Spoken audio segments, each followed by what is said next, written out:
Bonjour, je suis Vincent Féligrande, je suis chef du service éco et transition du journal La Croix. Donc c'est moi qui animerai cette heure à venir. Vous avez parlé ce matin du contexte économique, de l'orientation et des évolutions de l'emploi. Nous avons la chance d'avoir un thème particulièrement sensible, les attentes des recruteurs en termes de formation, compétences professionnelles et soft skills, les compétences psychosociales.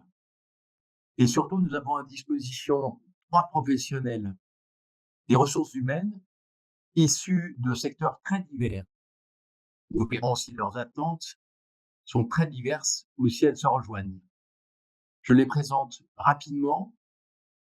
D'abord, honneur aux dames. Fanny Chénard, vous êtes en charge du développement des talents chez Safran, deuxième équipementier aéronautique mondial, et qui par ailleurs est le numéro 2 dans la dépose des brevets des entreprises françaises. Donc vraiment, c'est une entreprise extrêmement technologique. Boris Pinco, je ne sais pas si on dit Pinco, Ouais. vous êtes directeur des ressources humaines de Sodexo Live, excuse-moi, filiale en charge des grands événements comme des JO et du géant de la restauration collective, euh, Sodexo.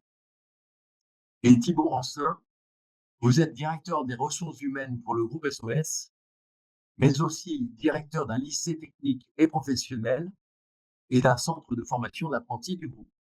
Tout à fait. Donc, vous avez donc aussi un pied dans l'enseignement. Je vous propose d'aborder les questions comme suit. D'abord, vous présentiez rapidement votre entreprise et les recrutements auxquels vous procédez afin qu'on permette de situer vos entreprises. Ensuite, d'aborder la question centrale qui est qu'est-ce que vous attendez avant tout de vos nouveaux collaborateurs? Ensuite, est-ce que ces attentes ont changé par rapport à il y a 10 ans ou 15 ans ou 20 ans? Puis, quel est le bagage nécessaire pour progresser dans une carrière professionnelle? Enfin, quels conseils donneriez-vous à un jeune pour s'orienter? Et puis la question qui tue, comme professionnel et comme personne, qu'attendez-vous des professeurs? Nous avons donc 1 heure. Je vous propose que nous consacrions 45 minutes à ces questions, puis que nous laissions la parole à la salle, si j'ose dire, puisque la salle, on ne la voit pas, mais on sait que nous avons à peu près 400 auditeurs. D'abord, première question, est-ce que vous pouvez situer votre groupe et est-ce que vous recrutez beaucoup? Est-ce que vous êtes à la recherche à l'heure actuelle, plus à la recherche de salariés, que ces salariés cherchent des emplois? C'est-à-dire, est-ce qu'il y a une forte tension sur le marché des emplois? Voilà. Qui veut répondre, Thibaut ou Boris? Je veux bien commencer. Donc, je suis déjà ravi d'être là. Merci, de votre invitation. C'est toujours, important et intéressant, de construire ces ponts et ces dialogues entre l'enseignement et les entreprises. Alors Sodexo, en quelques mots, tout le monde connaît Sodexo, vous l'avez qualifié de géant. C'est effectivement une très grande entreprise. Il y a 420 000 salariés dans le monde. Ça reste une entreprise familiale, hein, contrôlée par la famille Bellon, qui est le nom du fondateur de Sodexo. Bellon, oui. Et le métier, nos métiers sont des métiers autour de la restauration, dans différents secteurs, hein, le secteur de l'éducation, des entreprises, de la santé, du médico-social, des administrations. C'est une entreprise à un fort engagement sociétal et qui date de sa création en 1966 avec des valeurs très fortes autour de l'esprit d'équipe, de l'esprit de service et de l'esprit de progrès. En France, c'est 35 000 salariés. Et pour parler plus spécifiquement de Sodexo Live, qui est le leader dans la restauration et l'hospitalité en France, hein, dans le domaine du sport, du tourisme, vous avez parlé des grands événements, notamment les JO, et des centres de conférences. Oui. C'est un métier très diversifié. Alors, on recrute entre 2000 et 3000 personnes par an. Ah oui. Voilà.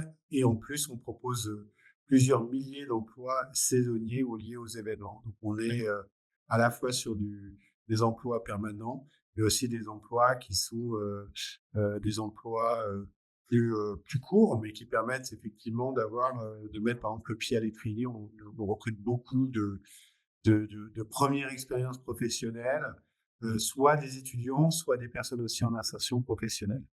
Donc dans les 2 000 à 3 000 par an, c'est en gros la première expérience professionnelle, ça représente quoi? Alors sur les CDI, là, ça dépend, mais vraiment pour nos emplois, qui sont liés aux événements, là, ça représente une très forte proportion. Oui, bien sûr. Ça, si vous prenez Roland-Garros, on Ouais, a bien sûr. plusieurs centaines de recrutements. C'est essentiellement, des personnes, qui sont, étudiants, ou en fin d'études Oui. et qui, voilà, s'investissent dans le monde du travail. Donc ça, c'est quelque chose qui est une spécificité chez nous, qui est très important pour notre culture. C'est donner sa chance, voilà, aux personnes qui débutent dans la vie professionnelle. Très bien. On va peut-être continuer avec vous, Thibaut, on est sûr que ça marche avec vous. Alors donc, si vous pouvez un peu expliquer ce qu'est le groupe SOS, parce on entend parler, mais je pense que pour pas mal de jours, c'est pas totalement clair. Et Voilà. est-ce que vraiment je vois un gros chez beaucoup? Vous disiez, 10 000 par an, Ouais, effectivement, le groupe SOS est pas forcément trop connu du grand public. Aujourd'hui, c'est un groupe associatif, de taille européenne, même si on est très présent en France avec, 22 000 salariés. C'est un groupe, associatif qui met en place différents types de métiers. On a plus de 100 métiers au sein du groupe, plus de 180 entités juridiques, employeurs différents sur 35 conventions collectives différentes. Donc on est assez diversifié en termes de métiers et c'est aussi pour ça qu'on a du mal à nous connaître, puisqu'on n'a pas un seul métier.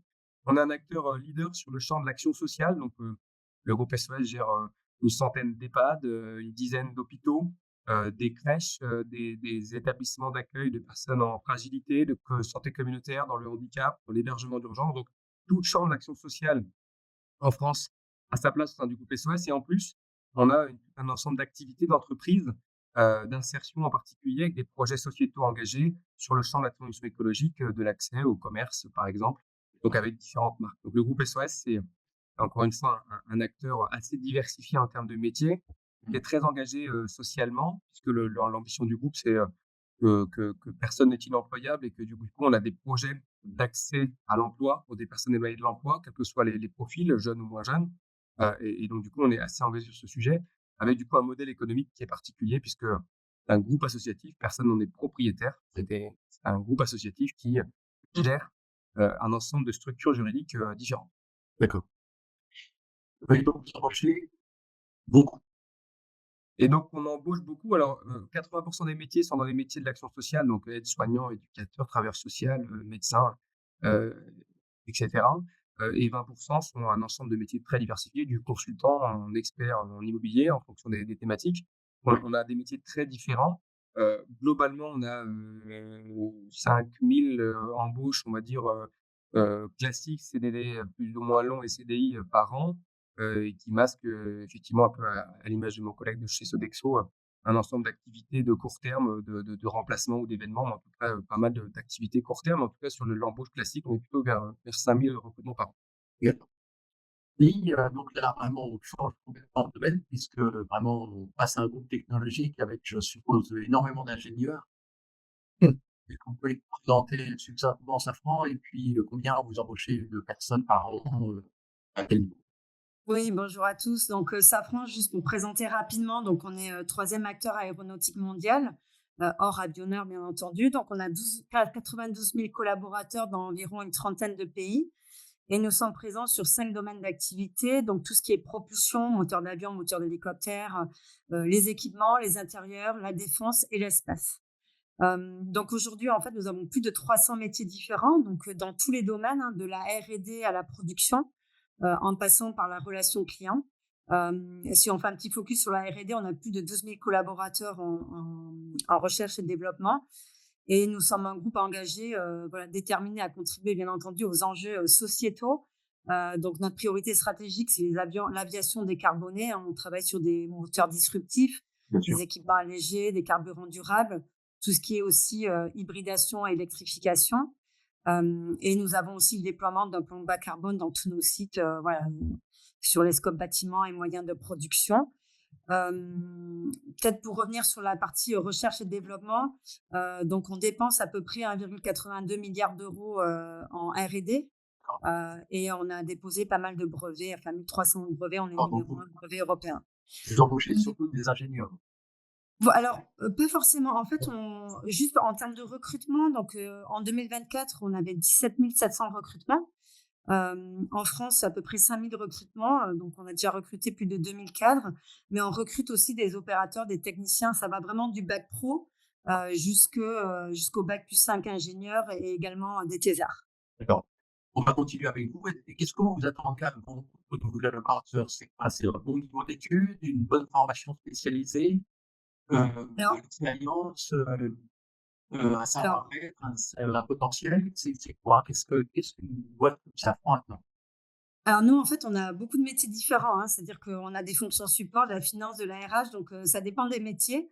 Donc comme je vous l'ai dit, hein, ça va du bac pro aux formations. Après, ce qui est important pour nous, c'est vraiment voilà, la curiosité, l'implication. Donc on est très porté sur les soft skills, hein, parce que la base, bien sûr, c'est une compétence technique en fonction du métier. Mmh. Mais ensuite, ce qu'on va aller chercher, c'est vraiment ça, cette capacité aussi d'adaptation, Mmh. puisque en fait, nos métiers sont en constante évolution et depuis quelques années avec l'intelligence artificielle, voilà, nos métiers changent énormément. D'accord. Et donc, on a besoin de personnes avec des capacités d'adaptation, d'implication, de la curiosité. Voilà ce qu'on recherche chez des jeunes collaborateurs. Si c'est des niveaux plutôt ingénieurs, il y a bien sûr une maîtrise de l'anglais, une ouverture internationale, voilà, et de la créativité également. D'accord. Donc effectivement, on s'attendrait à ce que les qualités professionnelles et la spécialité soient fortes dans un groupe comme Safran, mais finalement, on s'aperçoit que là aussi, les soft skills sont très importantes. Oui, oui, oui, exactement. Et on a des programmes de reconversion, par exemple. Aujourd'hui, je vais vous donner un exemple, chez Safran Helicopter Engine, qui est une de nos sociétés spécialisée dans la construction de moteurs d'hélicoptères. On prend des cuisiniers, on a des promotions de 60 cuisiniers chaque année que l'on va voilà, reconvertir en opérateurs. Donc, D'accord, on est vraiment, voilà, on a aussi pas mal de parcours de reconversion parce qu'on manque beaucoup de techniciens d'accord. et d'opérateurs. Et Le donc, marché est tendu. un cuisinier, ça peut être un bon opérateur. Oui, oui, oui. Ou alors, par exemple, pour un soudeur, on demande une dextérité manuelle. Donc, quel que soit son métier, on est prêt à l'accompagner et le former. Donc, vous On allez a, on a pouvoir, vraiment un marché en tension sur tout ce qui est opérateur et technicien aujourd'hui. donc vous allez pouvoir piocher chez Alexandre. Ouais, sympa. Et là, on va passer à Sodexo. Maurice, qu'est-ce que vous cherchez, vous, dans les nouveaux collaborateurs que vous voulez embaucher? Oui, écoutez, c'est intéressant parce que nous, je ne sais pas pour Thibaut, Fanny, nous, il y a eu un vrai changement depuis le Covid, lié vraiment à 3 choses. Il y en a un, il y a beaucoup de compétences qui sont parties, donc beaucoup de personnes qui travaillaient dans nos métiers de la restauration qui ont décidé de faire autre chose, parce que ce sont des métiers quand même très spécifiques en termes d'intensité. Donc on s'est retrouvé avec un gap en termes un écart en termes de, de, de ressources. Deuxième chose, effectivement, on est sur un marché du travail en tension en plus, hein, qui plus est. Puis troisième aspect qui est très important, c'est que les aspirations aussi des personnes qui sont intéressées par nos métiers ont changé. C'est-à-dire qu'il y a vraiment une demande de plus de flexibilité dans l'organisation du travail, plus de sens aussi donné au travail, et puis aussi une attente d'apprendre. C'est-à-dire, dans nos métiers, typiquement, oui, il n'y avait pas vraiment beaucoup d'investissement de ce côté-là. Mmh. Donc, on a dû s'adapter. Et je pense que ça a été une vraie opportunité, en fait, pour s'adapter. C'est donc de passer d'une situation où en fait, et je vous parle de l'industrie, là, en général, nous on consommait des personnes, c'est-à-dire Ouais. qu'ils venaient et puis après, ils repartaient, à une situation où on doit attirer et ensuite investir et construire des parcours. Ouais. Donc, qu'est-ce qu'on va chercher? Ce qu'on va chercher, c'est un peu comme le dit Fanny, c'est-à-dire on va chercher des traits des traits soit de personnalité ou des compétences qui sont liés au savoir-être. Et là, j'en ai quatre D'accord. qui sont les principaux dans nos métiers. C'est une capacité à communiquer, donc à engager, comme vous pensez à nos métiers de restauration, c'est avant tout l'objectif, c'est de créer une expérience, que ce soit Ouais. je venais à un dîner ou un événement. Et donc cet aspect de communication est très important. Y Savoir compris pour des communiquer. opérateurs de base. Pardon, oui, oui, tout à fait. C'est-à-dire que pour nous, tout le monde, en fait, dans quel que soit le restaurant, est en contact à un moment donné avec le client, soit parce qu'il est dans la cuisine, soit il est dans la salle, mais au final, la partie communication est très importante. Euh, le deuxième compétence, c'est c'est la compétence d'empathie, c'est-à-dire l'ouverture. Nous sommes dans un métier de relation. Donc, c'est une compétence importante. La troisième, c'est l'agilité, la capacité à passer d'une tâche à l'autre, la capacité de faire plusieurs choses en simultané, qui est très importante. Et la dernière, qui rejoint aussi les valeurs fondamentales de Sodexo, c'est le travail en équipe. Donc, ce Ouais. sens du collectif, la capacité à coopérer, la capacité à travailler en mode projet. Donc, on est assez loin de compétences techniques de base. Alors, pourquoi?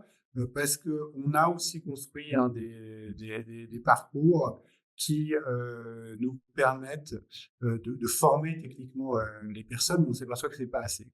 C'est pour ça on a vraiment une concentration sur ces quatre compétences clés. Mmh. Est-ce que vous avez des opérateurs qui fabriquent des moteurs d'avion qui viennent travailler chez vous de temps en temps? Ça m'a donné cette idée là. Je me suis dit, si vous nous prenez des cuisiniers, on va vous prendre quelques personnes. D'ailleurs, ça arrive, hein, je dis ça en plaisantant, mais on a beaucoup de personnes en reconversion, en fait. Pas forcément de Safro, mais beaucoup de personnes à qui viennent dans nos métiers maintenant parce qu'ils s'aperçoivent aussi de ce changement, hein, notamment chez Sodexo, et qui ont envie, voilà, de passer dans un environnement de travail où effectivement où ces compétences-là et ces valeurs se retrouvent. Donc effectivement, on a aussi ces personnes en reconversion. Donc, vous avez beaucoup de personnes en reconversion, vous avez,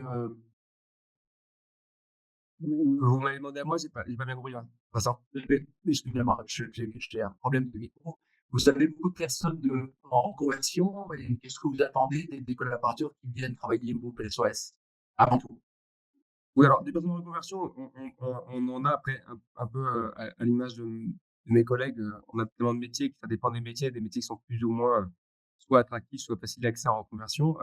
Par contre, en termes d'attente, on a 2 sujets. Le 1er, c'est que, je rejoins complètement, ce que disait Boris sur le côté soft skills et je pense qu'on se retrouvera tous sur l'évolution de tous nos secteurs d'activité, sur le fait que l'agilité et l'évolution étant celle qu'elle est aujourd'hui dans nos secteurs d'activité, les collaborateurs de demain doivent être en capacité de facilement et rapidement s'adapter à l'évolution des métiers, que ce soit avec l'IA comme on parlait tout à l'heure, ou Ouais. plus généralement, un environnement, un territoire, un métier, un business et donc que les professionnels de demain soient tout de suite mis dans une capacité à s'adapter à des environnements changeants, c'est un élément de soft skills, important et quel que soit le métier. Donc on s'y retrouve nous aussi bien évidemment. J'ai parlé de la tonalité de métier chez nous qui était beaucoup du service à la personne. Je pense, aux soignants, par exemple, ou aux travailleurs sociaux. On en a beaucoup chez nous. Quand on travaille dans des environnements où, l'humain, c'est la prise en charge de personnes en vulnérabilité, quelle que soit la raison.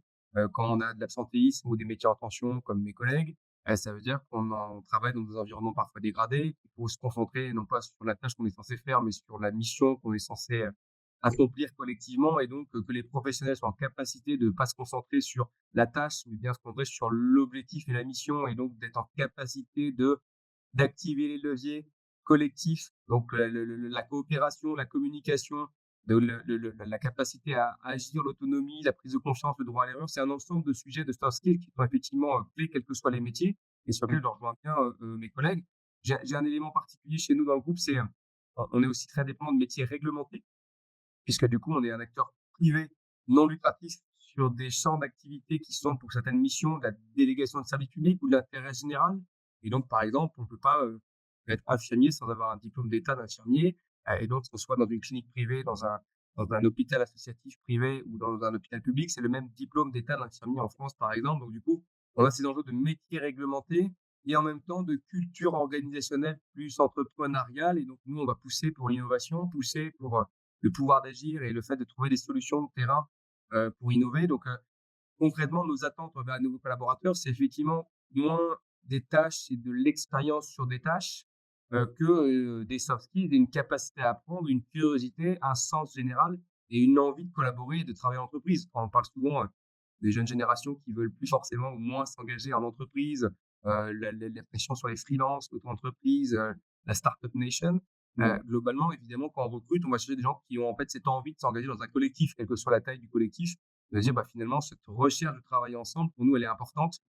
Cette recherche de sens dans le pourquoi de la mission, elle est plus importante que la compétence déjà acquise dans la mission ou dans les tâches associées. Donc, évidemment, on s'y retrouve là-dedans.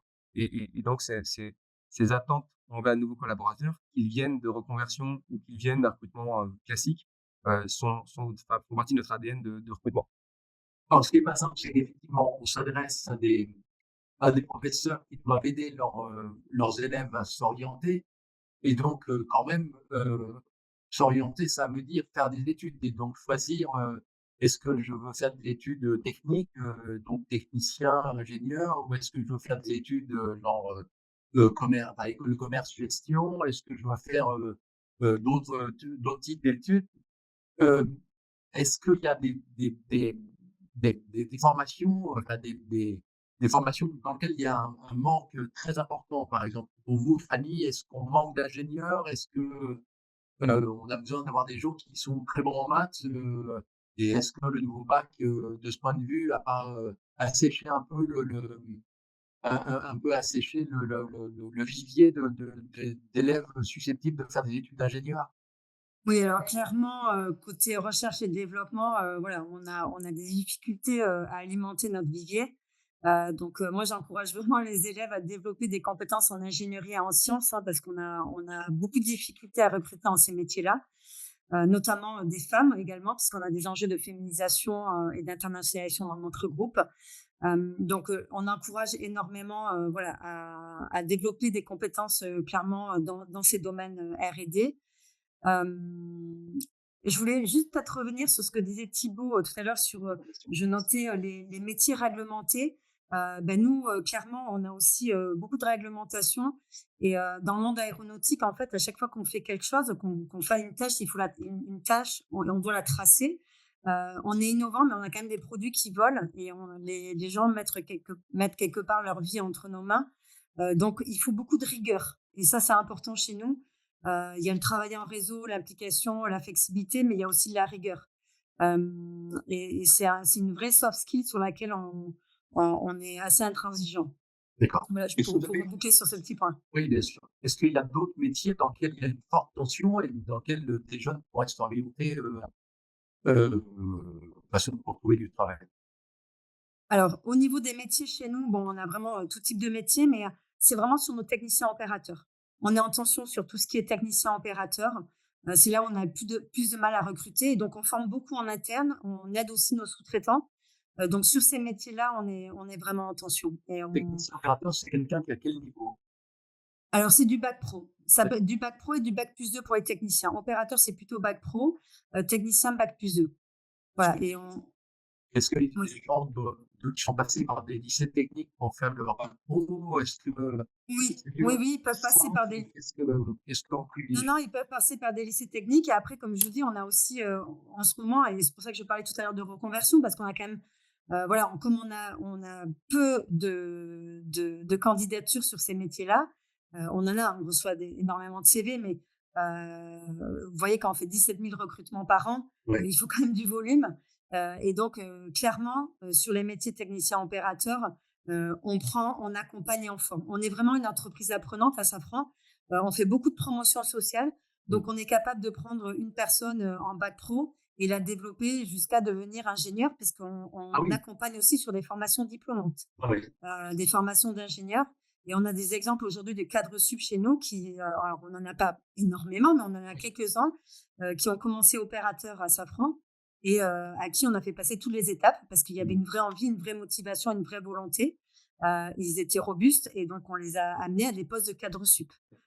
J'ai l'exemple d'un opérateur aujourd'hui qui est patron de CEI, donc d'une entité de production. C'est super.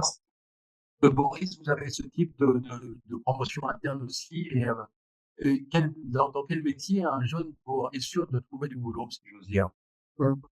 Alors les métiers où vraiment il y a une demande, il y a une demande constante, ce sont les métiers, d'abord de la cuisine. Ça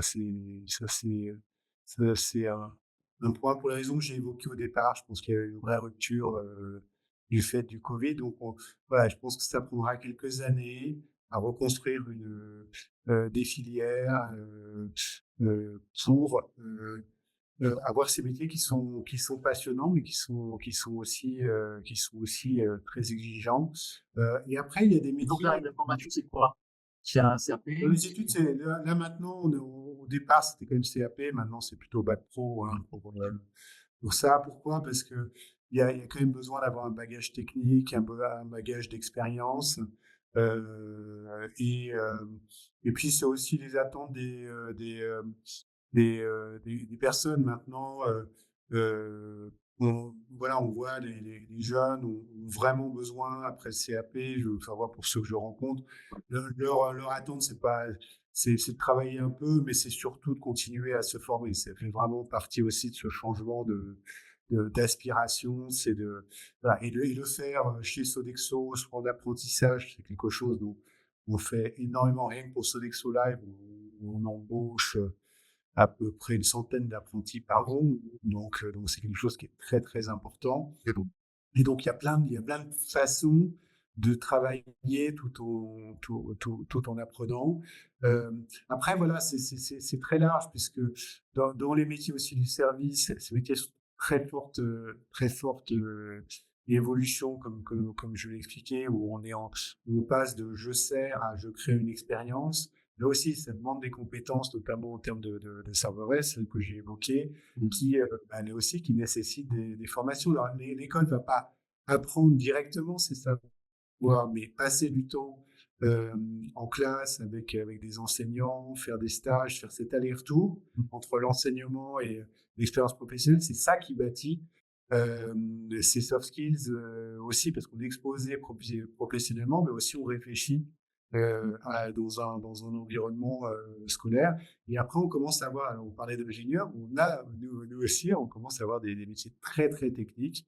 Quand on pense à la transformation digitale, même de nos métiers, aux aspects logistiques et achats qui deviennent très, très techniques là aussi, parce qu'il y a des très, très forts enjeux quand on pense à la responsabilité sociale et environnementale des entreprises. Donc, voilà, c'est des choses là aussi qui viennent et qui s'accroissent de plus en plus. On a vraiment besoin là de compétences très, très fortes, tout en restant fidèle aux valeurs et aux compétences soft skills que j'ai évoquées.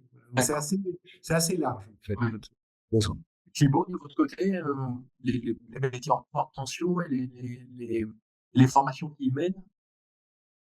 Ouais, alors, il y avait un complément aussi en complément de mes collègues, les attentes par rapport aux professeurs principaux sur l'orientation. Je pense que j'avais résumé pour moi en 2 axes. C'était, donner du sens et donner confiance. C'est-à-dire, en gros, aujourd'hui, les métiers évoluent vite. On a souvent des études diverses et variées qui viennent nous dire que 80% des métiers de dans 10 ans n'existent pas, que la disruption des secteurs, l'évolution des secteurs, l'IA vient transformer les métiers. Donc, j'entends complètement que c'est difficile pour des professeurs de principaux particulièrement de travailler l'orientation, parce que même pour les jeunes, c'est difficile de savoir quel va être le métier qu'ils auraient demain. Je pense que même nous, ça peut l'être quand on est en emploi depuis quelques années. Alors pour les jeunes qui n'ont pas encore vu le secteur d'activité dans lequel ils seront, c'est compliqué. Donc, je pense que donner confiance dans le fait que on fait pas un métier pour la vie, on fait plus un métier pour la vie depuis bien longtemps, et qu'en fait donner confiance dans la capacité d'apprentissage et d'évolution, et que finalement, un peu ce que disaient Fanny et Boris sur leurs entreprises apprenantes, je pense que aujourd'hui, les entreprises sont des entreprises apprenantes parce qu'elles vivent avec un écosystème qui bouge. Et donc, donner confiance aux jeunes qui aujourd'hui se posent des questions d'orientation, de dire, bah, en fait, engagez-vous dans une première brique, qu'elle soit études longues et études courtes, qu'elle soit dans un bloc de compétences orienté vers un métier ciblé ou en tout cas une filière ou en tout cas un type de matière qui vous paraît le plus faire sens pour vous aujourd'hui. Finalement, faut aussi rassurer sur le fait que malgré Parcoursup et malgré tous les choix dans lesquels on demande à nos jeunes aujourd'hui de choisir comme si c'était une case qui ont le sentiment d'être assez fermée au démarrage, de dire que finalement, ayez confiance dans le fait que cette case-là, c'est pas une case fermée, c'est une marche. Et que cette marche-là, même si c'est pas encore quelle est la marche d'après ou quelle est la porte que vous allez ouvrir, nous-mêmes, on ne le sait pas. Donc, engagez-vous avec confiance dans le fait que allez sur la marche qui vous semble la plus proche, la plus facile, la plus engageante, qui vous donne le plus d'envie et ayez confiance dans le fait que si c'est celle qui vous intéresse, vous aurez certainement une autre porte qui va s'ouvrir une fois que vous serez avec une hauteur de vue d'une marche supplémentaire. Et donc, ce côté parcours, ça me semble très important de le partager puisque dans l'entreprise, encore une fois, je paraphrase pas, mais je complète ce qu'ont dit mes collègues, quels que soient les secteurs d'activité, c'est nous-mêmes, nos métiers évoluent, on accompagne nos salariés dans leurs acquisitions de compétences. Donc, l'évolution, les carrières et l'évolution, c'est juste qu'on accompagne dès le plus jeune âge, j'ai envie de dire, et dans la plus jeune, des jeunes professionnels en particulier. Et l'autre, c'est donner du sens, c'est-à-dire, en gros, finalement, faire un métier, c'est difficile quand on ne sait pas exactement pourquoi. Et donc, d'essayer de comprendre ce qui est un driver, un élément de motivation dès le lycée, dès la phase étudiante, entre guillemets, de se dire, donc, qu'est-ce qui est un moteur pour moi qui me donne envie de me lever le matin? Qu'est-ce qui me donne de l'énergie? Quel type d'activité, quel type de mission je souhaite engager? Que j'aille travailler dans une entreprise à mission, dans une association, dans une grande entreprise qui travaille sur la mobilité, sur la défense, sur je ne sais quel secteur. Finalement, ce levier de motivation, ce sens global, et pour moi, est un élément presque plus important que le métier en tant que tel. À un moment, l'engagement métier, il n'est pas toujours facile à trouver. Donc, donner confiance dans l'entreprise apprenante, donner du sens dans une trajectoire par rapport à l'envie que j'ai envie, à l'envie qui m'anime, quel que soit mon âge, de contribuer à un secteur d'activité, à un métier, à un environnement qui m'intéresse. Ça me semble être plus important que des cases métiers à cocher trop vite dans un parcours. Pour ce qui concerne le groupe SOS, on a évidemment aussi des métiers en tension. Je pense que c'est peut-être l'occasion de faire la transition pour la suite, je pense, mais en tout cas, c'est aussi un sujet d'investir sur l'amont. Vous l'avez dit en introduction, moi j'ai la chance d'être dans un groupe d'entrepreneuriat social, et donc je gère aussi un lycée professionnel en tant que DG. Il y a un chef d'établissement, je vous rassure, pour ceux qui se demandaient comment je faisais les deux. Je ne peux pas faire les deux, mais en tout cas, ce lycée professionnel et technologique vise à, entre autres, donner une chance à des décrocheurs, à des redoublants, à des profils potentiellement qui ne sont pas forcément pris dans n'importe quel lycée toujours, et te dire qu'on vous amène sur des métiers, en l'occurrence, industriels. Et donc, c'est là où je vais connecter Boris et Fanny par rapport au dispositif pour dire le savoir-faire d'accompagnement social du groupe, on le met aussi dans ces dispositifs apprenants dès l'éducation et évidemment dans la formation professionnelle pour être en capacité d'aller chercher, entre autres, le 1 500 000 jeunes en France qui sont ni en emploi ni en formation et qui sont décrocheurs. Et donc, on a des programmes autour de ces métiers. On a testé dans nos métiers, puisque en tant que DRH employeur, on voulait voir si ça fonctionne. Et maintenant que ça fonctionne, on essaye aussi de travailler avec des partenariats écoles et entreprises, y compris sur des secteurs où je ne suis pas moi l'employeur. C'est pour ça que je suis très heureux d'échanger avec Boris et Fanny pour voir dans quelle mesure on peut réfléchir à des programmes communs, puisque finalement, on a beaucoup de jeunes qui ne savent pas forcément ce qu'ils veulent faire. Une fois qu'ils peuvent découvrir le métier, on les accompagne pour lever ce qu'on appelle les freins périphériques à l'emploi, parce qu'éventuellement, ils ont des multifragilités qui font que c'est pas forcément les personnes qui vont nous envoyer un CV et postuler sur un métier ou sur un emploi tout de suite. De tendre la main vers ces profils-là et de les amener vers un parcours de confiance, vers un emploi et un employeur qui leur propose un parcours, ça fonctionne. Et donc, du coup, je suis convaincu qu'on a beaucoup de choses à faire ensemble là-dessus. Merci beaucoup. Il y a quelque chose qui compte, c'est qu'effectivement, vous dites les uns et les autres que vous recevez des centaines, des milliers de CV. Le problème, c'est que ça prend un temps fou, ça se prendra un temps fou de les traiter manuellement. Donc, tout ça est traité souvent de façon électronique. Et ça c'est une chose. Et donc, effectivement, je pense qu'on recherche des mots-clés, des compétences techniques. Le problème, c'est que vous dites, finalement, les qualités qu'on cherche sont des qualités de soft skills. Donc, comment est-ce qu'on arrive à résoudre cette tension entre le fait que vous recherchez des soft skills et donc des choses qui sont du type curiosité, empathie, agilité, et le fait que dans un CV, on vous dit j'ai fait telle formation et voilà. Qui veut répondre à ça? Moi, je peux répondre si vous voulez. Alors déjà, nous, on ne fait pas appel à l'intelligence artificielle pour le tri de nos CV. On a toujours un humain derrière qui gère les CV, qui reçoit les candidats, qui fait des premiers entretiens. Donc, on met pas du tout d'intelligence artificielle dans le tri de nos CV. C'est un point important. Juste peut-être pour rebondir dans les points, importants, le sens, dont parlait Thibaut. Chez nous, on privilégie beaucoup tout ce qui est stage, alternance, VIE, thésard, et on embauche en fait 50 de nos embauches sont sur des jeunes DIP qui ont fait un stage, une alternance ou une thèse chez nous. D'accord. Et on est vraiment, parce qu'en fait, la personne va se rendre compte soit à travers son stage que finalement, elle n'est pas vraiment motivée pour évoluer dans ce métier et elle va faire un autre stage dans un autre domaine.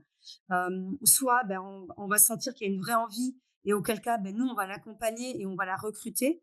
Donc ça, c'est vraiment important pour nous, le pratico, quelque part, le concret du stage, de l'alternance ou du VIE. Et on a beaucoup d'embauches basées là-dessus. Donc moi, j'encourage vraiment les jeunes à venir faire des stages, des alternances chez nous en interne. Et s'ils se plaisent dans le métier, nous, clairement, on les accompagnera derrière pour les développer. Voilà. Donc c'était une petite aparté, mais je pense que c'était assez important à l'échelle Safran. Et ensuite, pour les CV, en fait, non, nous, on n'a pas du tout ces pratiques IA. Donc, on a même on a même internalisé donc toute la partie recrutement. Hein, on l'avait externalisé, on l'a réinternalisé. Et donc, on regarde les CV, on fait des calls, on vérifie, on regarde les soft skills. Et même si on en a beaucoup, D'accord. on en a des milliers par an. Voilà, c'est le rôle de nos RH aussi en société. D'accord, c'est intéressant. Qui peut répondre, Boris, Thibaut? Non, je peux continuer parce que ce qu'explique Fanny, et c'est important pour les trouver, c'est d'être cohérent. C'est-à-dire, si on dit ce qui nous intéresse, c'est la personne, Ouais. il faut être cohérent dans la façon dont on s'organise sur le recrutement. Donc, c'est très intéressant parce que nous aussi, nous avons réinternalisé le recrutement. Là, on sort d'une période exceptionnelle de mobilisation pour les Jeux. On a recruté 6 000 personnes, dont 3 000 en direct. On a trouvé des moyens, Vincent, pour rencontrer ces personnes. Alors, il y a bien sûr les moyens maintenant technologiques. Hein. Il y a Teams ou Zoom. Oui. Et ce qu'on a surtout fait, c'est qu'on les a invités sur nos lieux pour qu'ils vivent une expérience avec nous. Et pour voir si voilà, c'est quelque chose qui leur plaisait. On leur a ensuite pris le temps d'expliquer ce qu'était le métier. Puis on leur a posé quelques questions, pas beaucoup non plus. Il ne s'agissait pas non plus d'être trop complexe sur eux-mêmes, sur leur motivation, sur leur envie de participer. Là, c'était les Jeux Olympiques, mais c'est quelque chose qui, une fois, c'est une décision qu'on a prise il y a 3 ans à la sortie du Covid, qui nous semblait essentielle et presque évidente. C'était d'être tout à fait cohérent avec le fait qu'on allait à la recherche de talents dont les compétences esthétiques étaient un des domaines, mais ce qui nous apportait beaucoup plus, c'était ces fameuses soft skills, cet alignement avec les valeurs et cette envie de participer à notre projet collectif. D'accord. Bon, Évidemment, j'adhère. Je complète sur le côté, je trouve que les entreprises d'aujourd'hui sont, enfin, d'hier aussi, mais aujourd'hui, quand on voit l'évolution sociétale, sont à l'image de la société. Donc aujourd'hui, il y a autant d'individus que d'hommes et de femmes. Et donc les sociétés sont à l'image de notre société, les entreprises sont à l'image de notre société. Et ce qu'on dit à nos managers, et je trouve que mes collègues sont dans les mêmes lignes, c'est que globalement, le management aujourd'hui, le management intermédiaire, la gestion d'équipe, globalement, elle est éminemment complexe parce que la part de l'individu dans les choix collectifs est de plus en plus forte et n'a jamais été aussi forte aujourd'hui que ces dernières années. Et la crise sanitaire a joué aussi dans ce renforcement de la porosité des frontières personnelles et professionnelles. Et donc, du coup, globalement, le manager d'aujourd'hui, il ne peut pas faire comme s'il n'avait que des robots humains qui sont bons dans leurs tâches. Il doit rentrer dans des terrains personnel, de sens, de motivation, mais aussi de fragilité, de problématiques individuelles, etc. Et donc, les managers qui s'en sortent aujourd'hui sont les managers qui sont capables d'adapter leur management de manière très significative à chaque individu qui compose son équipe. Et je pense que le parallèle avec les professeurs titulaires qui aujourd'hui doivent orienter un ensemble de jeunes d'une classe doit être avec autant de similarités, autant d'individualité accompagnée. Donc, on dit ça, c'est parce que globalement, cet accompagnement, pour rebondir sur le sujet de l'IA pour le recrutement, en réalité, une entreprise aujourd'hui, elle a plein de diversité de métiers et d'offres de postes, mais elle a plein de diversité de candidats. Le groupe SOS, l'année dernière, je crois que c'est 100 000 candidatures reçues. Ouais. Et vous allez me dire, 100 000, du coup, pourquoi il y a des métiers en tension? Bah, évidemment, j'ai pas 100 000 candidats sur le métier d'aide-soignant, qui est le métier le plus représenté du groupe. J'ai 2 300 postes d'aide-soignants, j'ai 300 postes vacants. Et j'ai évidemment pas 100 000 postes d'aide-soignants diplômés qui n'attendent qu'une chose, c'est que je les rappelle, ou que notre équipe de recrutement les rappelle. Donc globalement, on a un sujet de comment on adapte le process de recrutement entre des métiers sur lesquels tout le monde veut les faire et j'ai 100 CV sur le même poste et là, il faut rentrer dans l'affinitaire et aller chercher les soft skills plus facilement, effectivement, et difficile de remplacer l'humain, mais un prérequis qui peut être qualifié avec un peu d'outils informatiques potentiellement. Et puis de l'autre, des démarches où on n'a pas de candidats, c'est des métiers et des filières qui sont soit dévalorisés, soit méconnus. Dans tous les cas, on a du mal à les stabiliser ou en tout cas à recruter sur ces métiers. Et là, nous, du coup, les entreprises, on est dans une obligation d'aller chercher les candidats et donc dans une démarche beaucoup plus, non pas passive de sélection, mais plutôt une démarche de marketing, presque d'aller vendre nos métiers, vendre l'intérêt de ces métiers et donner envie à des gens qui, par défaut, ne postulent pas d'y aller. Et c'est là où je pense qu'on a toute la couleur de l'arc-en-ciel de l'accompagnement individuel, parce que potentiellement, on va de la sélection, comment on qualifie plein de candidats sur un poste intéressant, à comment on intéresse au moins un candidat sur un poste et comment on va lui rendre possible ce parcours et cette marche pour accéder à ce métier. D'accord, merci beaucoup. On a encore 20 minutes. On va passer le dernier quart d'heure à des questions et c'est donc Jean-Marc Petit qui relaiera les questions qui viennent de la salle. J'ai 2 dernières questions. Donc, quel conseil vous donneriez à un jeune pour s'orienter? Qu'en faire, qu'est-ce que les profs doivent dire à un jeune pour, arriver à bien s'orienter? Une réponse rapide. Bon, bah, je vais bien commencer, hein. Oui. Moi, la première réponse, c'est de poser des questions. C'est-à-dire, en gros, ce qu'on fait aussi dans les conseils de DRH, je pense, toute personne en reconversion, c'est faire des entretiens exploratoires. C'est-à-dire, en gros, s'autoriser à aller échanger sans plus de relations transactionnelles. C'est-à-dire, en gros, tiens, je m'interroge sur tel métier, bah, en fait, trouver quelqu'un qui fait ce métier et aller lui poser la question de c'est quoi l'intérêt de ce métier, comment tu y es arrivé, et cetera. Est-ce que ça peut être un métier pour moi? Se poser des questions et essayer d'aller à la rencontre. Quand on dit travailler son réseau, on dit ça à des jeunes et souvent, il y a le petit côté mélange entre copinage, piston et réseautage. Aujourd'hui, avec les outils type LinkedIn pour du réseau professionnel, on parle pas de piston. Je connais peu de gens qui ne répondent pas favorablement à quelqu'un qui pose une question, non pas de chercher un job lundi, mais de dire votre métier potentiellement me pose question ou m'intéresse, vos entreprises, est-ce que vous aurez quelques minutes pour m'en parler? C'est quand même assez fréquent qu'on puisse avoir quelqu'un qui vous réponde pour en parler. Donc la curiosité pour aller découvrir et avoir des informations sur un métier, je pense que faut pas hésiter à pousser les jeunes sans forcément passer par un stage réglementé avec une convention et un temps long, parce qu'on ne peut pas accueillir tous les stagiaires tout le temps avec des bons managers qui les accueillent. Mais par contre, un échange rapide, comme on disait, comme Boris disait avec Teams ou de la visio, c'est quand même facilité par rapport à quelques années. Des jeunes d'aujourd'hui qui veulent un échange pour découvrir un métier, je pense qu'il y a beaucoup d'endroits où on peut le faciliter sans forcément complexifier et faire des usines à gaz de rencontres réglementées. D'accord, merci. Maurice, Fanny? Je rajouterais peut-être, enfin, je suis complètement alignée avec ce que Thibaut vient de dire, hein. C'est, le premier contact, ça peut être via LinkedIn. Nous, on nous contacte très souvent, sur LinkedIn, et on répond parce que c'est important de répondre, de donner envie. L'autre point, c'est, pour ceux qui ont voilà, qui ont des affinités avec les sciences, nous, on encourage fortement parce que c'est là où on a quand même des difficultés à recruter. Donc, les gens qui ont des appétences particulières, allez-y, allez dans les sciences et puis derrière, nous, on développera, on vous donnera d'autres compétences, on vous apportera d'autres compétences. Nous, c'est vrai que le conseil que je peux apporter aussi, c'est si vous avez l'occasion de faire des choses concrètes, des projets concrets, des alternances, des stages, forcément, tout le monde ne peut pas y accéder, mais en tout cas, voilà, c'est un plus à développer. Donc, nous, on le valorise clairement chez nous à Safran. Donc, voilà, pour l'orientation, c'est ce qu'on préconise en tout cas chez nous. Et surtout être motivé, parce qu'on peut être motivé par un métier, et ça change beaucoup. C'est-à-dire qu'on a des personnes qui arrivent en R&D, qui 3 ans plus tard vont partir en qualité et qui vont finir en ressources humaines. Et ça, c'est des parcours qui sont complètement possibles dans nos sociétés. Et c'est pas des parcours atypiques, c'est vraiment des possibilités. On a un champ de possibles infini. Et aujourd'hui, les gens, ils restent pas pendant des années sur le même poste. Ils changent tous les 3-4 ans, 4-5 ans en fonction de leur envie. Et donc, voilà, on les accompagnera en tout cas dans ces démarches-là. D'accord, merci beaucoup. Boris? Alors écoutez, Fanny et Thibault ont vraiment très bien résumé tout ce qu'il faut. Vous voyez, c'est très large.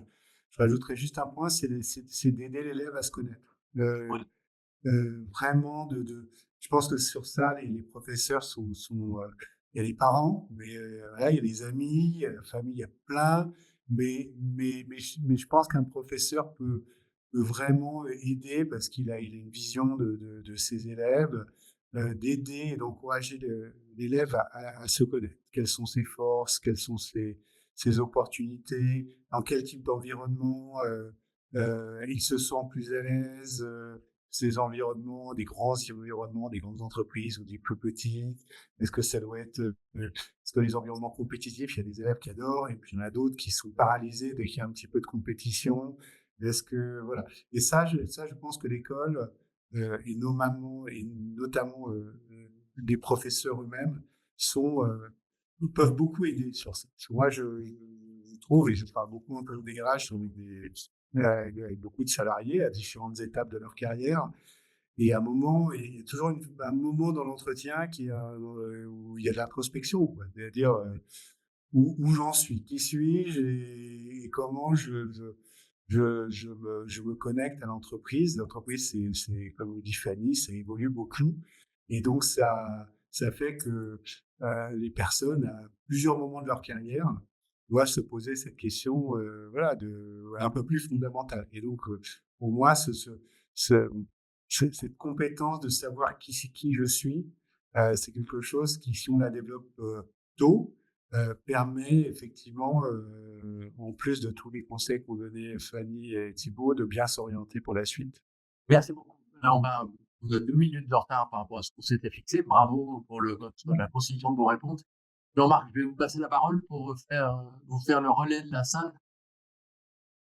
Oui, alors, une question, qui était un peu: comment finalement vous êtes-vous saisi de, des stages de seconde, qui ont été proposés, pour mieux faire connaître vos entreprises? Est-ce que c'est quelque chose sur lequel vous avez investi ou pour l'instant vous avez vu passer les trains?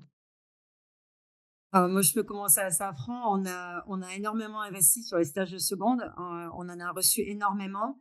Et on a passé beaucoup de temps, en fait, à expliquer, en fait, notre entreprise, comment ça fonctionnait, les processus, les métiers.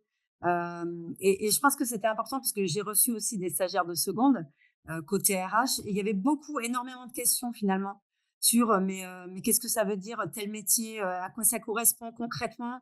Est-ce que vous pouvez nous montrer un industriel dans une usine, qu'est-ce qu'il fait? Et je pense que c'était, en tout cas, nous, on a énormément apprécié de recevoir des stagiaires de seconde parce qu'il y a une vraie curiosité. Ils posent beaucoup de questions et il n'y a aucune question, voilà, qui est idiote, hein, quelque part. Toutes les questions sont bonnes à prendre et on y répond vraiment avec plaisir. Et donc, nous, on espère continuer dans cette lancée parce que je pense que c'est aussi comme ça qu'on permet voilà, de comprendre aux jeunes nos métiers, notre environnement, c'est quoi une société de haute technologie, qu'est-ce que ça veut dire. Voilà, donc on était très preneurs de ces stages et notre DRH, Stéphane Dubois, que je représente aujourd'hui, a vraiment mis le paquet sur les stages de seconde au niveau de Safran. C'était voilà, c'était très, très bénéfique à la fois, je pense, pour, les stagiaires de seconde parce qu'on a eu des retours très positifs, mais aussi pour nous.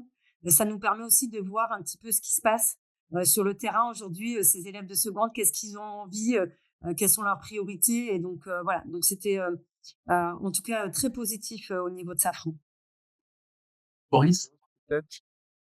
Oui, je pense qu'on a un peu plus d'opportunités que ce que vient d'expliquer Fanny côté Sodexo. Je pense qu'aujourd'hui, on l'a vu plutôt comme un outil de renforcement de la mobilisation interne, donc en ouvrant notamment ces stages à nos équipes, pour les enfants de nos équipes. Donc on prépare la prochaine génération, mais en écoutant Fanny, je pense qu'il y a une vraie opportunité de faire plus. En se mettant à l'écoute justement de ces stagiaires et donc en proposant des opportunités de façon plus structurée. J'ai le même retour très positif. Je trouve que c'est une super initiative. Euh, 2, c'est le bon moment. La seconde, on est plus au collège, on n'est pas encore dans les derniers moments où on doit se positionner, donc c'est très ouvert. Et donc, on a affaire, mais effectivement, à des élèves qui sont remplis de curiosité, qui posent des questions. J'adore lire les rapports, d'ailleurs, des stagiaires de seconde. C'est très, très, déjà, c'est un très bon niveau, je trouve, et c'est très éclairant sur l'entreprise. Mais voilà, c'est aussi à ça que sert d'être table ronde, c'est à se benchmarker et à voir ce qu'on pourrait prendre aussi de la part des autres entreprises. Donc, merci Fanny pour ce partage. Oh, Ouais, alors pour le coup, je suis pas sûr qu'on soit un très bon élève, en tout cas au niveau central, à la DRH Group, j'ai pas une vision très claire de notre nombre d'accueils de- d'élèves de seconde en stage. On a beaucoup investi sur de l'alternance, de manière assez significative, vu nos métiers qui sont facilement accessibles avec un diplôme réglementé, encore une fois. Et donc, du coup, on a beaucoup investi ce sujet, plus les services civiques. Et donc, du coup, on a peut-être un peu délaissé, au niveau central, en tout cas, une politique ambitieuse sur le champ de l'accueil des élèves de seconde. Et pour autant, on a une présence territoriale très diffuse, puisqu'on est présent dans 80% des territoires et départements français. Et donc, du coup, on a plus de 800 établissements très ancrés sur leur territoire et donc une capacité d'accueil pour un témoignage dans une classe, pour un accueil de lycéens dans les établissements en proximité des lycées. Mais c'est pas forcément quelque chose qu'on a très bien structuré à la maille groupe. Pour le coup, ça se fait de manière beaucoup plus opportuniste au niveau local. Euh, mais je note effectivement les bons retours de mes collègues et voir comment on peut mobiliser ça de manière plus ambitieuse au niveau du groupe. bon échange d'expérience. Jean-Marc, Oui. Une autre question, portant justement sur l'apprentissage. Est-ce que, enfin, comment vos entreprises réagissent-elles face à l'évolution probable des soutiens publics à l'apprentissage? Sympa Est-ce que, comme question. est-ce que vous allez être sensible ou au contraire, est-ce que ça va pas modifier votre politique de... Moi, je peux commencer sur ça parce que bon, et je pense qu'il y a deux choses. Il y a deux choses par rapport à ça. Il y a la position des grandes entreprises. Donc, les grandes entreprises, quand ça fait plusieurs années, et là, depuis 3-4 ans, on a vraiment mis le paquet sur l'apprentissage, que ce soit en termes de nombre d'apprentis, de filières, de débouchés post-apprentissage, d'accompagnement avec les tuteurs, comment dire, d'orientation, d'intégration. Et nous l'avons fait pas à cause des sommes d'argent, nous l'avons fait pour les raisons qu'on a expliquées. C'est essentiel pour combler nos besoins, mais c'est aussi essentiel pour préparer cette nouvelle génération de talents dont on a besoin, de mieux les comprendre, de mieux les connaître. Ça donne une pêche à l'entreprise qui est exceptionnelle. Voilà, donc c'est certainement pas pour l'argent. C'est le message, en tout cas, grandes entreprises. Voilà. Maintenant, euh, le message plus sociétal, hein, puisque là, c'est là où ça peut être un peu plus, enfin, voilà, où je questionne plus, quoi. Est-ce que c'est vraiment la priorité d'envoyer ce type de message? Parce que des fois, les apprentis, c'est pas que pour les grandes entreprises. Il y a beaucoup d'apprentis qui travaillent dans des toutes petites structures où ces trucs-là ont besoin d'apprentis. C'est une autre forme d'expérience, parce que c'est une expérience qui ne fait pas tout ce qu'on vient de dire, c'est qu'il faut être très, très flexible, il faut être très. Un parcours professionnel, maintenant, ça peut être, je passe 10 ans à Safran et après je fais ma reconversion et je deviens boulanger. Voilà. Et donc, voilà, moi je m'interroge plus sur le message que ça peut donner. Alors qu'on avait vraiment réussi avec tout ce qui a été fait à sortir de là où on était, si vous y pensez, il n'y a pas si longtemps que ça, où l'apprentissage était en panne. Et là, c'est quand même une des réussites quand même de ces 10 dernières années. Donc voilà, c'est plutôt une inquiétude que je partage, mais il ne faut pas autant que grande entreprise. Ça, nous continuerons parce que ça fait partie de nos objectifs. merci.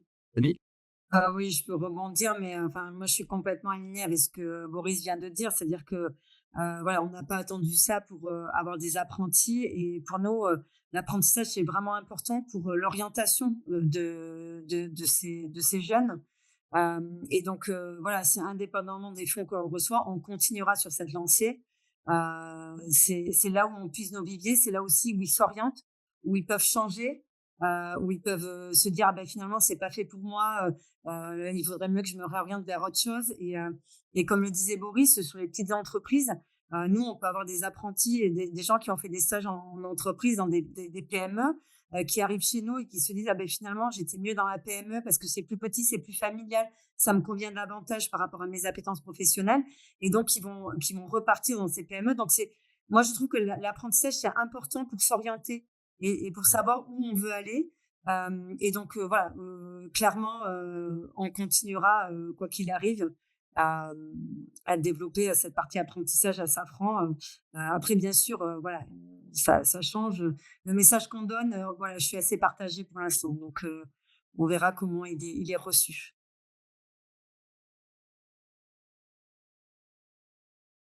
On m'a perdu. Ouais. Mmh. Alors, autre question.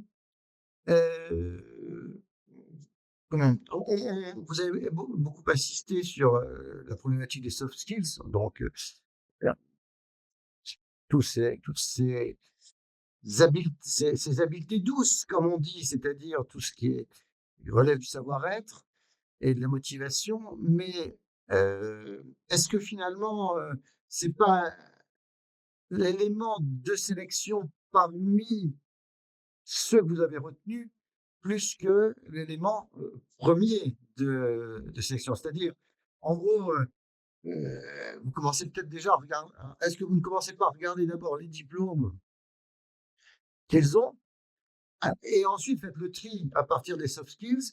Ou est-ce que vous êtes si ouvert que les soft skills vont vous permettre de recruter très large? Moi, je veux bien commencer à répondre parce que, encore une fois, vu les entreprises du panel, on a des volumes de recrutement qui sont tels qu'on a toutes les situations. Et je vais donner 3 exemples en ce qui nous concerne. Au sein du groupe, on développe des modèles d'accompagnement d'entreprise, d'ailleurs, de recrutement dit inclusif, c'est-à-dire de recrutement sans CV pour justement réduire, limiter les biais à la sélection. Et justement pour accompagner aussi nos propres équipes et les collègues des équipes de recrutement pour se dire, finalement, on a tendance tous, naturellement et malheureusement de manière non volontaire, à appliquer des biais sur nos propres compréhensions de ce que va être un profil qui va avoir des facilités à prendre le poste. Donc, on se pousse à pas de recrutement sans CV. Le CV en tant que tel est une case. Donc, on est bien placé pour critiquer les Parcoursup et autres cases dans lesquelles on demande à nos jeunes de se positionner. Les employeurs mettre des cadres, on demande de résumer une carrière professionnelle en une page ou en 2 pages et donc potentiellement, c'est déjà une case. Donc c'est un biais, donc ça met des biais sur les profils, les diplômes, les parcours qui sont plus en facilité de faire le job parce qu'on a la preuve que quelqu'un l'a fait avec ce parcours-là et que donc du coup, on va essayer de travailler le mimétisme pour se donner confiance nous-mêmes. C'est la «règle» entre guillemets de nos process de recrutement depuis des années, dans la suite. Donc le recrutement sans CV, c'est une des réponses pour certains types de jobs, certains types d'environnements qui permettent de limiter les biais. Ça répond pas à tout et effectivement, les soft skills, d'un côté pour d'autres postes, je pense encore une fois un métier réglementé, je vais pas recruter, sans CV, un infirmier ou un chirurgien, je vous rassure. On va d'abord s'assurer qu'il est bien à l'ordre des médecins, qu'il a bien un diplôme de médecin, ou d'infirmier, et ensuite, on va travailler soft skills. Pour répondre à la question des soft skills, est-ce que c'est important? Est-ce que c'est une mode? Ou en tout cas, est-ce que c'est, un élément principal? C'est finalement de se dire: «Qu'est-ce qui clenche dans nos recrutements?» Et je pense que la vision employeur, c'est de se dire: quels sont les collaborateurs qu'on embauche qui font les meilleures carrières, qui font leurs meilleurs chemins au sein de nos organisations. Et c'est pour ça qu'on va sélectionner les soft skills. Parce que c'est plus facile, on estime, je pense, et je laisserai mes collègues rebondir, mais je pense qu'on estime que c'est plus facile d'acquérir des hard skills dans nos métiers parce qu'on a des capacités de former plus facilement des personnes sur des métiers surtout qui évoluent, des pratiques, des outils, des process qui évoluent. Les soft skills, ça peut s'apprendre dès le plus jeune âge, ça peut se travailler dans d'autres environnements que le professionnel, savoir collaborer, savoir travailler avec de la diversité, savoir écouter, savoir changer de posture, avoir de l'intelligence émotionnelle, c'est des éléments, ça se forme pas en une journée. Et donc possiblement, effectivement, cet angle soft skills, pour moi, il est pas tant un élément de mode ou on va recruter que sur les soft skills. Bien sûr qu'il y a des hard skills nécessaires pour certains métiers d'entrée, sur lesquels il faut qu'il y ait un bagage scolaire, éducatif ou métier important, mais la clé de la réussite, ça va souvent être des dérailleurs liés aux soft skills. Et c'est ceux qui vont, pour le coup, nous marquer le fait qu'on aurait dû investir plutôt le champ des soft skills parce que c'est ceux qui vont pas réussir le premier virage d'une évolution technologique, d'une évolution métier, d'une évolution organisationnelle. C'est pour ça qu'on en parle beaucoup, parce que finalement, c'est plutôt un angle dérailleur quand on a des gens qui n'en ont pas assez, plutôt qu'un angle d'avantage concurrentiel à l'embauche. Juste en étant Malheureusement, en fin de circuit, est-ce que juste je peux poser une question sous la forme de joke? Vous avez parlé tout à l'heure des gens qui étaient dans la R&D et qu'on retrouvait dans les RH. Est-ce que vous avez beaucoup d'exemples de gens qui sont passés par les RH pour se retrouver à la R&D? Non, beaucoup moins. Donc, C'est une dans bonne, la bonne problématique tentative. de la formation en sciences Non, sont mais c'est majeures. pour ça que, Voilà. juste pour rebondir sur ce que Thibaut vient de dire, enfin, bien sûr que le socle, il y a une base technique, mais après, ce qui fait la différence entre deux personnes sur cette base technique, ben, c'est les soft skills. Parce qu'aujourd'hui, ce qu'on se rend compte, nous, on a clairement regardé hein, nos cadres sup aujourd'hui, ce qui fait la différence, c'est les soft skills. Hein. Et c'est vraiment là-dessus où on doit accompagner. Et après, bien entendu, on a aussi des parcours, comme je vous avais dit, de reconversion, comme je vous ai dit en début au début de la table ronde. Alors là, pour le coup, non, on regarde pas le bagage parce que de toute façon, on sait que on part de zéro. Ce qu'il nous faut, c'est par exemple de la dextérité manuelle et auquel cas, là, on va travailler sur cette partie-là. Mais que ce soit en finance, en RH, on regarde quand même un background technique. Mais ce qui fait la différence, clairement, ça sera les soft skills. Et je rajouterai juste sur les biais, on forme au biais, on forme pour le recrutement, on forme nos recruteurs au biais et on forme aussi nos managers. Et c'est vraiment important parce qu'on on peut avoir des tendances des fois à se dire ah ben tiens sur le CV là voilà ça va pas, c'est pas assez. Non, en fait il faut rencontrer donc on forme là-dessus. C'est vraiment important et c'est ce qu'on fait depuis 2-3 ans, ce qu'on met en place. merci Fanny, Je merci. conclure puisque sur leur fin. Ah, merci Fanny, merci Thibaut, merci Boris. C'est vraiment, je pense que c'était très riche, très intéressant et je pense peut-être assez surprenant sur votre insistance sur les soft skills. Et effectivement, manifestement, vous attendez énormément des profs et que finalement, tout le but, c'est d'aider les jeunes à se connaître soi-même pour s'épanouir dans sa vie personnelle et sa vie professionnelle. Merci. Merci à Merci à vous. vous. Merci.